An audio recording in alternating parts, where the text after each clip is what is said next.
Unastuka nini? Wewe si unanitia kelele kuwasaidia watu? Kakwambia nani umsaidie bibi yangu? Mimi bibi yako aliniita mwenyewe nikamsomee ile barua, lakini sikwenda kuniambia naomba nisamee, sirudi tena, nisamee. Hiyo mara ya pili.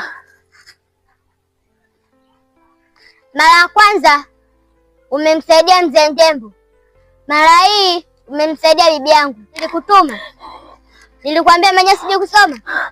Nisamee mimi, sirudi tena kweli. Haya Mungu, sirudi tena, nisamee, sirudi tena. Kwa kuwa unalitia kelele, lazima nikupe adhabu.